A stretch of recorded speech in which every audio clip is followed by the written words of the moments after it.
মাশাআল্লাহ, অসংখ্য ধন্যবাদ।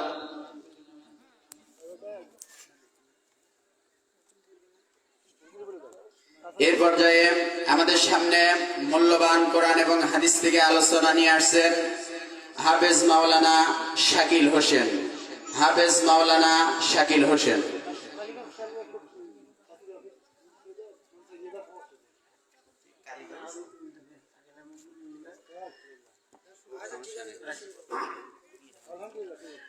السلام عليكم ورحمة الله وبركاته. الحمد لله نحمده ونستعينه ونستغفره ونؤمن به ونتوكل عليه ونعوذ بالله من شرور أنفسنا ومن سيئات أعمالنا. من يهده الله فلا مضل له ومن يضلله فلا هادي له. ونشهد أن لا إله إلا الله وحده لا شريك له. ونشهد أن سيدنا ومولانا محمدا عبده ورسوله الذي أرسله بالحق بشيرا ونذيرا وداعيا إلى الله بإذنه وسراجا منيرا. فقد قال الله تعالى في كلامه المجيد والفرقانه الحميد. أعوذ بالله من الشيطان الرجيم. بسم الله الرحمن الرحيم.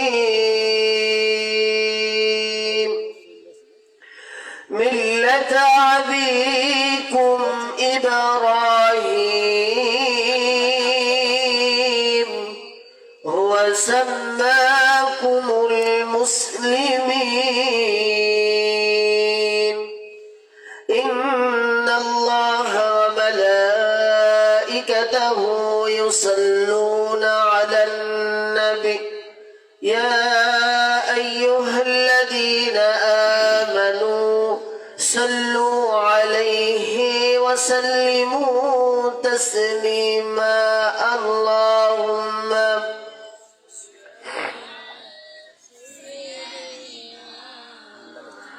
لنا محمد وعلى آل سيدنا مولانا محمد. الحمد لله. আল্লাহ সুবহানাহু ওয়া তাআলার দরবারে লাখ কোটি শুকরিয়া যে আল্লাহ রাব্বুল আলামিন আজকের এই তাফসীরুল কোরআন মাহফিলে আসার মতো সুযোগ করে দিয়েছেন এবং আপনাদেরকে এসে কিছু কোরআনের কথা শোনার তৌফিক যে রব্বুল আলামিন করে দিয়েছেন, আমরা দিল খুলে শুকরিয়া আদায় করি। সকলে বলি আলহামদুলিল্লাহ।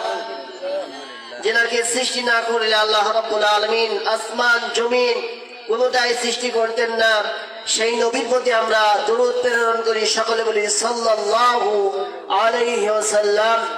প্রিয় ভাইরা, অনেকে দেখছি রাস্তায় ঘোরাফেরা করছেন এবং বাজারে যেই মেলা যে দোকানগুলো রয়েছে এই দোকানে অনেক মানুষ অনর্থক অনর্থক কথাবার্তা বলছেন, অনর্থক সময় নষ্ট করছেন। এই সময়গুলো নষ্ট না করে আপনারা তাফসীরুল কোরআন মাহফিলের এই বাগিচায় জান্নাতের এই মজলিসে আপনারা চলে আসেন।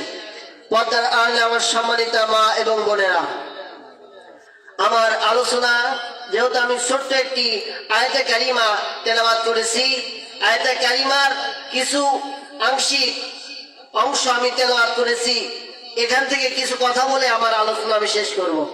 যেহেতু আমার পরে অনেক বক্তারা রয়েছে, তারা আলোচনা করবে, সেটা তো শোনার দরকার, ঠিক কিনা? সবার আলোচনা শুনতে হবে। যাই হোক, আজকে জানতাম না যেটা আজকে আমার নসিবে আছে। যাক, আলহামদুলিল্লাহ, আল্লাহ রাব্বুল আলামিন যেন এই কোরআনের পথে আমাদেরকে কবুল করে। আমরা যে আমাদের ভাইরা অসাধারণ ভাবে তারা কোরআনের পথে তারা খেদমত দিয়ে যাচ্ছে। আল্লাহ রাব্বুল আলামিন যেন তাদের খেদমতকে কবুল করে, সকলে বলে আমিন। আমি যে আয়াতে কারিমা তেলাওয়াত করেছি, এই আয়াতে কারিমার আংশিক অর্থ হলো মিল্লাত আবিকুম ইব্রাহিম। আল্লাহ রাব্বুল আলামিন বললেন, ও পৃথিবীর মানুষেরা, তোমাদের জন্য আমি আল্লাহ রাব্বুল আলামিন জাতির পিতা নির্ধারিত করে দিয়েছি। এই জাতির পিতা নির্ধারিত রয়েছে, এরপরে যদি তোমরা কোনো মানুষকে জাতির পিতা হিসেবে গ্রহণ করো, তোমরা তো আর মুসলমান থাকবে না, তোমরা হয়ে যাবে বেঈমান। আল্লাহ রাব্বুল আলামিন ডাইরেক্ট বলে দিলেন মিল্লাত আবিকুম ইব্রাহিম। মিল্লাত, আমাদের জাতির পিতা কে? আমাদের জাতির পিতা হযরত ইব্রাহিম আলাইহিস সালাতু ওয়াস সালাম। দলিল দিচ্ছেন কে? আল্লাহ রাব্বুল আলামিন স্বয়ং নিজেই দলিল দিচ্ছেন মিল্লাত আবিকুম, আমি মানে আমাদের পিতা ইব্রাহিম। আল্লাহ রাব্বুল আলামিন তার নাম ঘোষণা দিয়ে দিলেন মিল্লাত আবিকুম ইব্রাহিম। যেন তেন কোন মানুষের পরিচয়হীন পিতা আল্লাহ রাব্বুল আলামিন কোরআনুল কারীমে নাজিল করে নাই।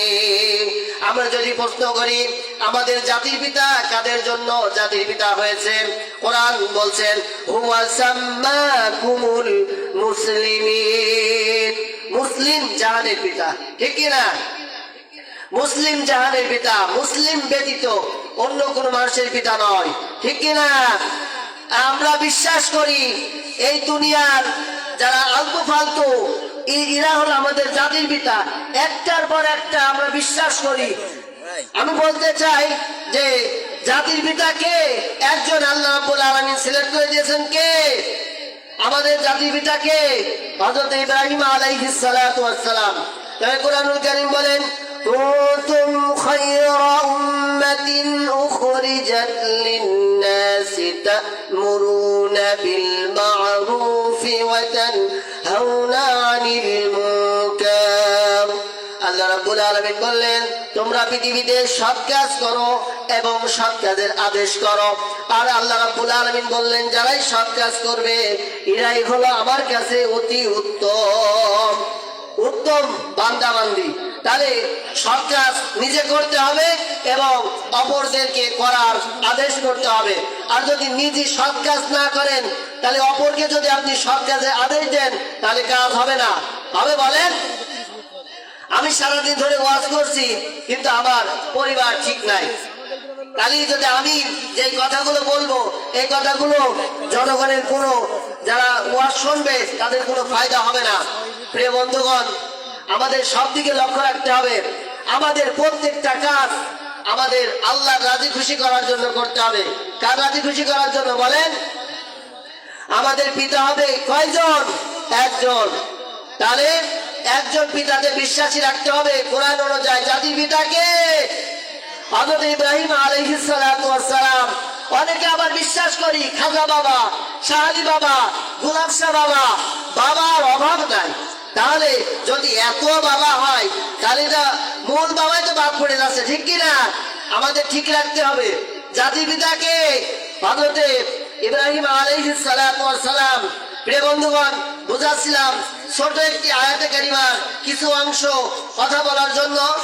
মিল্লাত আবিকুম ইব্রাহিম ওয়া সাম্মাকুমুল মুসলিমিন, কথাগুলো এর ভিতরে অনেক ভুল ভ্রান্তি থাকতে পারে, আপনারা ক্ষমা দৃষ্টিকে নেবেন এবং আমার জন্য দোয়া করবেন যাতে আল্লাহ রাব্বুল আলামিন কোরআনের পথে ইস্তেকামাত থাকার তৌফিক দান করেন। সকলে আমার জন্য দোয়া করবেন এবং আমার পরে যারা কথা বলবে তাদের জন্য দোয়া করবেন যাতে তারা জাতি মানে পরবর্তী তারা জাতির একটা ভবিষ্যৎ হতে পারে, জাতির একটা রাহবার হতে পারে। আমাদের জন্য দোয়া করবেন আল্লাহ রাব্বুল আলামিন যেন আমাদের সবাইকে দ্বীনের পথে কবুল করেন এবং আজকের এই মাহফিল যেন কাল কিয়ামতের ময়দানে আমাদের জন্য নাজাতের জারিয়া হয়ে যায়। আমার জন্য দোয়া করবেন। আর বিশেষ করে সবাই সবার জন্য দোয়া করবেন। এই কথা বলে আমার কথা শেষ করছি। আল্লাহ হাফেজ।